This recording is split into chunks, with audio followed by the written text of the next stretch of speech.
नया IBN 7 हौसला है।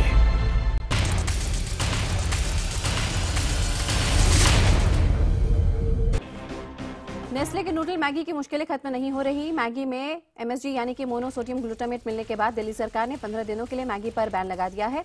दिल्ली में मैगी के 13 नमूनों की जांच में से 10 फेल हो गए हैं। पंजाब के लुधियाना में मैगी के एक गोदाम से 11 सैंपल लिए गए हैं, जिन्हें जांच के लिए भेजा गया है।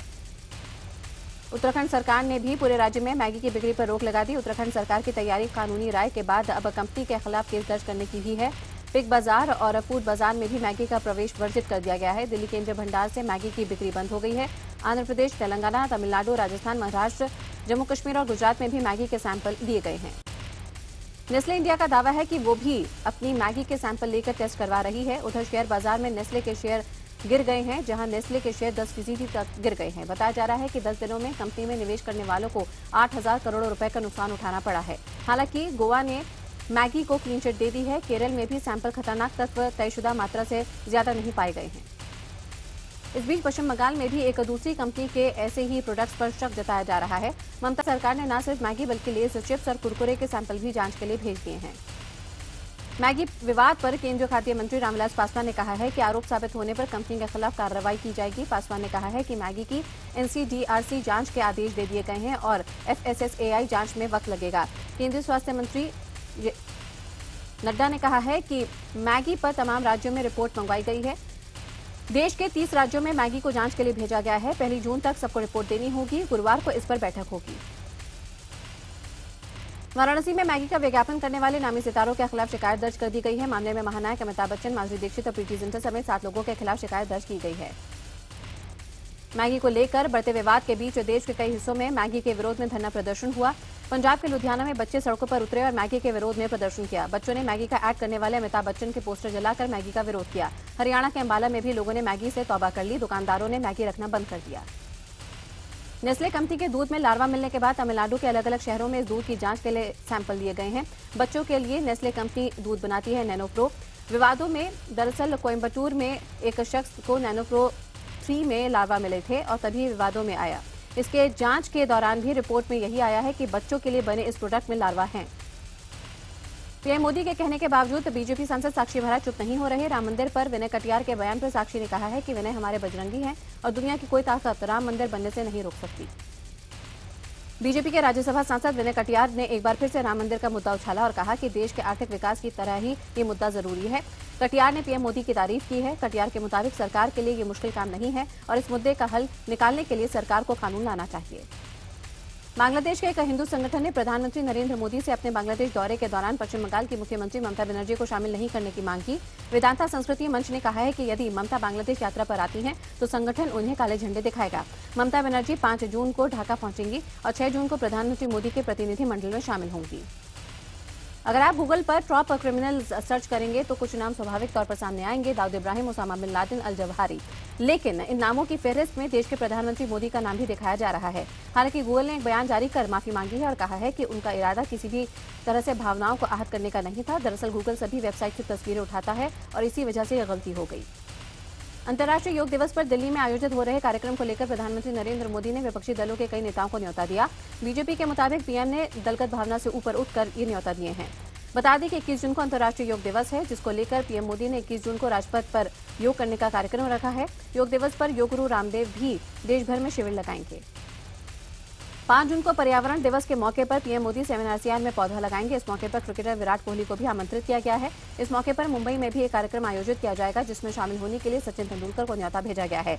पर्यावरण मंत्री प्रकाश जावड़ेकर भी इस मौके पर मौजूद रहेंगे। अमेरिका के रक्षा मंत्री ऐश कार्टर ने बुधवार को पीएम मोदी से मुलाकात की। इससे पहले कार्टर की रक्षा मंत्री मनोहर पर्रिकर से मुलाकात हुई, जिसमें भारत अमेरिका के बीच रक्षा के क्षेत्र में कई समझौते हुए। बता दें कि कार्टर मंगलवार को विशाखापट्टनम पहुंचे थे। दिल्ली सरकार ने लाइसेंस के लिए लगाए गए उबर कैब के नए आवेदन को खारिज किया। यूएस बेस्ड एग्रीगेटर ने संशोधित रेडियो टैक्सी 2006 के तहत नए सिरे से आवेदन किया। इससे पहले दिल्ली सरकार का परिवहन विभाग वेब ऐप बेस्ड ओला कैब और टैक्सी फॉर श्योर का आवेदन भी खारिज कर चुका है।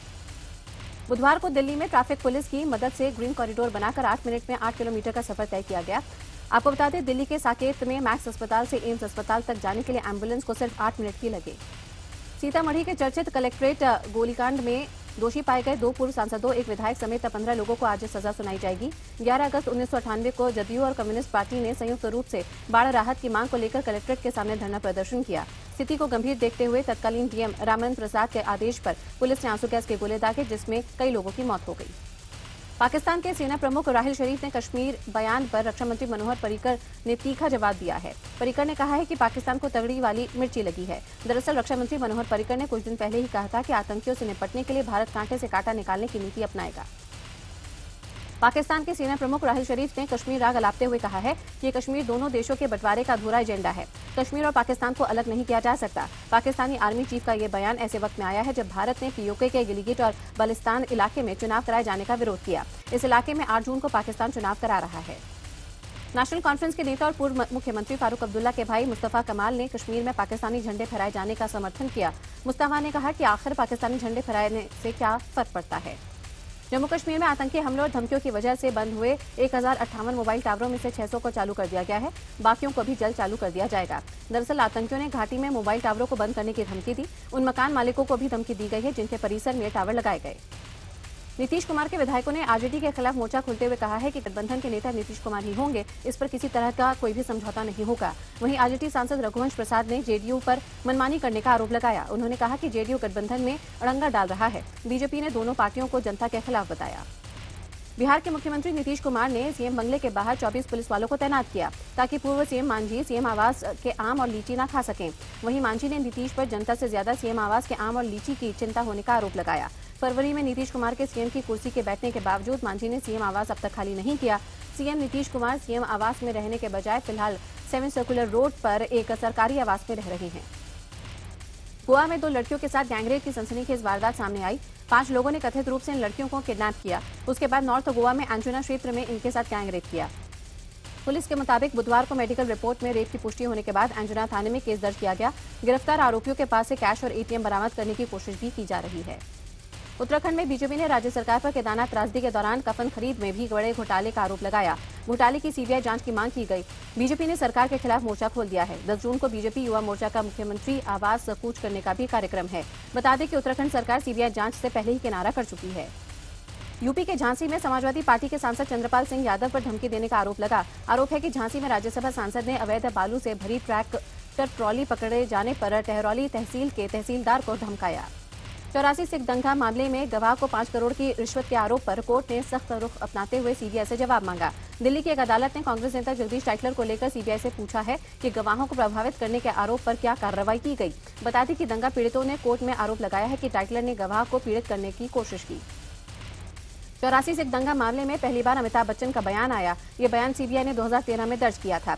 सीबीआई ने कोर्ट में टाइटलर को क्लीन चिट देते हुए क्लोजर रिपोर्ट दी, जिसमें अमिताभ का बयान दर्ज है। अमिताभ ने बयान दिया है और उनकी कॉपी ये कहती है, जिसमें वो ये कहते हैं कि इंदिरा गांधी की जब हत्या हुई थी तब बहुत सारे लोग पहुंचे थे, लेकिन उन्हें ये याद नहीं कि टाइटलर वहां पर थे या नहीं। एसबीआई के 5 सहायक बैंकों के कर्मचारियों ने मूल बैंक में विलय करने के प्रस्ताव के खिलाफ आज 1 दिन की हड़ताल रखने की घोषणा की। 2 जून को दिल्ली के मुख्य श्रमायुक्त के दखल पर भारतीय स्टेट बैंक के प्रबंधन और कर्मचारी संगठन के बीच एक बैठक हुई, लेकिन बैठक बेनतीजा रही। मुंबई के पास बदलापुर इलाके में एनसीपी पार्षद पर लूट और मारपीट का मामला लगा है। घटना की सीसीटीवी फुटेज सामने आ गई है, जिसमें मंगलवार रात बदलापुर के एक आश्रम में कैप्टन आशीष दामले अपने कार्यकर्ताओं के साथ पहुंचे हैं, तोड़फोड़ कर रहे हैं। पार्षद और उसके साथी आश्रम में रहने वाले नरेश रत्नाकर के घर से 1 लाख रुपए लूटकर भी फरार हो गए। राजस्थान के झुंझुनू जिले में बिसाऊ कस्बे में एक 17 साल की नाबालिग से गैंगरेप का मामला सामने आया। नाबालिग के पास के गांव के 4 लोगों पर यह आरोप लगाया है। वहीं पुलिस ने नाबालिग का मेडिकल करवा लिया है। आरोपियों के खिलाफ केस दर्ज कर लिया गया है। जोधपुर आबकारी टीम ने जोधपुर पाली रोड पर मोगडा के पास एक ट्रक में भरकर ले जाई जा रही 300 पेटी अवैध शराब जब्त कर ली है। वहीं आरोपी मौके से फरार हो चुके हैं। जब्त की गई अवैध शराब की बाजार में कीमत 10 लाख रुपए आंकी जा रही है। गुड़गांव में एक लड़की के साथ चलती कार में छेड़छाड़ का मामला सामने आया। लड़की रिसेप्शनिस्ट है। आरोप है कि क्लब के मालिक के भाई ने उसके साथ छेड़छाड़ की। पुलिस ने लड़की की शिकायत के बाद केस दर्ज किया है और आरोपी की तलाश हो रही है। पीलीभीत में कलयुगी बाप ने अपनी सगी बेटी के साथ 1 साल तक शारीरिक शोषण किया। खेत में काम करने के बहाने ले जाता और जबरन अपनी हवस का शिकार बनाता। परेशान होकर पीड़ित ने अपने सौतेले भाई से ये बात बताई, जिसके बाद दोनों ने मिलकर थाने में जाकर अपने आरोपी पिता के खिलाफ शिकायत दर्ज की। पुलिस ने केस दर्ज कर आरोपी को गिरफ्तार कर लिया है और पीड़िता का मेडिकल कराया है। कानपुर में एक अजीबोगरीब मामला सामने आया। दरअसल महिला टीचर और नाबालिग छात्र के बीच स्कूल में पनपा प्यार, शादी में तब्दील हो गया। बताया जा रहा है कि शिक्षिका ने छात्र की उम्र बढ़ाकर उसके साथ आर्य समाज मंदिर में शादी की। हालांकि जब ये बात छात्र के परिजनों को पता चली तो बवाल खड़ा हो गया, जिससे नाराज शिक्षिका थाने पहुंच गई, जहां उसने छात्र के परिजनों के खिलाफ मारपीट का मामला दर्ज कराया। अहमदाबाद क्राइम ब्रांच ने एक शख्स के पास से 49 देसी बम बरामद किए हैं। पुलिस के मुताबिक पकड़े गए शख्स ने जानकारी दी है कि बम बनाने का मास्टरमाइंड उत्तर प्रदेश का निवासी है, जो फरार हो चुका है। पुलिस बमों को निष्क्रिय कर मामले की जांच कर रही है। देश के इकलौते टाइगोन सिम्बा की जयपुर में नाहरगढ़ रेस्क्यू सेंटर में मौत हो गई है। सिम्बा को कैंसर था और टाइगोन की मां एक शेरनी थी, जबकि पिता एक बाघ था। जोधपुर लूनी रेल मार्ग पर लूनी रेलवे स्टेशन के पास बुधवार को एक मालगाड़ी के इंजन में अचानक आग लग गई। समय रहते दमकल की गाड़ियों ने मौके पर पहुंचकर आग पर काबू पाया। हादसे के बाद मालगाड़ी के इंजन और डब्बे को पटरी से हटाया गया है, जिसके बाद से रेल यातायात सुचारू हो सका है। यूपी के औरैया में एक बैटरी की दुकान में 2 सिलेंडरों के फटने से 2 सिलेंडरों में विस्फोट हो गया। हादसा दुकान में रखी बैटरी में फटने से हुआ है, जिससे पास के रखे 2 सिलेंडरों में विस्फोट हुआ। आग लगने से 15 से ज्यादा लोग घायल हो गए हैं, जिन्हें इलाज के लिए अस्पताल में भर्ती कराया गया है। इंदौर में बुधवार देर शाम एक चलती कार में आग लगने से अफरा तफरी का माहौल बन गया। ये आग इंदौर के एबी रोड के मेट्रो टावर में लगी है। मौके पर दमकल की गाड़ियों ने पहुंचकर आग पर काबू पाया, लेकिन तब तक कार पूरी तरह से जलकर खाक हो गई। फ्रेंच ओपन के 9 बार के चैंपियन रहे राफेल नडाल क्वार्टर फाइनल से बाहर हो गए हैं। रोलांड गैरोस में कल रात खेले गए मुकाबले में उन्हें नंबर 1 जोकोविच ने हराकर सबको हैरान कर दिया। 7-5, 6-3 और 6-1 से उन्होंने ये मैच जीता। क्ले किंग नडाल की फ्रेंच ओपन में ये अब तक की सिर्फ दूसरी हार है। वहीं नंबर 1 जोकोविच के लिए ये मौका है, वो पहली बार फ्रेंच ओपन का खिताब अपने नाम कर सकते हैं। शुक्रवार को सेमीफाइनल में उनका मुकाबला 3rd सीड एंडी मरे से होगा। टीम इंडिया के टेस्ट कप्तान विराट कोहली ने कहा है कि वो किसी के कहने पर अपना आक्रामक अंदाज नहीं बदलेंगे। दरअसल पूर्वी ऑस्ट्रेलिया कप्तान स्टीव वॉ ने उन्हें सुझाव दिया था कि कोहली को धोनी से शांत रहना सीखना चाहिए। हालांकि कोहली ये मानते हैं कि वो अपने गुस्से पर काबू रखना चाहते हैं, इसकी कोशिश करेंगे। बतौर कप्तान अपनी भावनाएं विरोधी को दिखाने का कोई मतलब नहीं।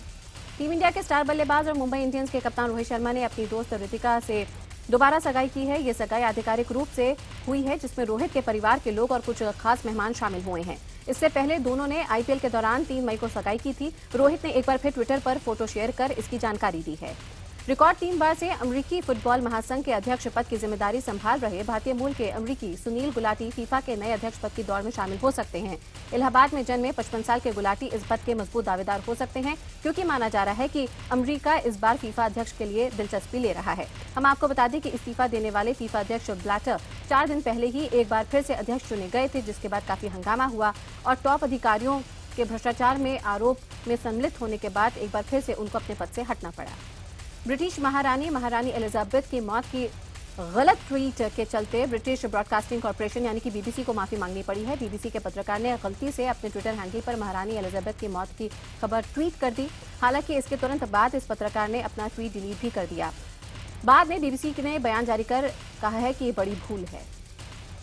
ईरान में एक महिला कार्टूनिस्ट को सांसदों पर व्यंग भरे कार्टून बनाने के जुर्म में 12 साल से ज्यादा की सजा सुनाई गई है। दरअसल ईरान में महिलाओं के परिवार नियोजन पर रोक लगा दी गई थी। 28 साल की अतेना फरगंदानी ने इसके विरोध में कार्टून बनाया, जिसके बाद अतेना को गिरफ्तार किया गया। रिहा होने के बाद अतेना ने जेल में हुए जुल्म की जानकारी दी तो उसे फिर से जेल में डाल दिया गया और सजा सुना दी गई। सलमान खान की मोस्ट वांटेड फिल्म बजरंगी भाईजान का पहला गाना सेल्फी ले रे रिलीज हो गया है। गाने में सलमान ढेर सारी सेल्फी लेते हुए नजर आ रहे हैं। बॉलीवुड के दबंग स्टार सलमान खान का कहना है कि कटरीना कैफ हमेशा उनकी दोस्त रहेंगी। सलमान और कटरीना भले ही शादी के बंधन में ना बंधे, लेकिन सलमान की नजर में वो हमेशा उनकी दोस्त रहेंगी। बॉलीवुड की सफल अभिनेत्री दीपिका पादुकोण को निर्माता बनने में कोई भी दिलचस्पी नहीं। दीपिका का कहना है कि 7 साल से एक्टिंग वो सीख रही हैं। प्रोड्यूसर बनकर वो सिर्फ पैसा कमाना नहीं चाहती।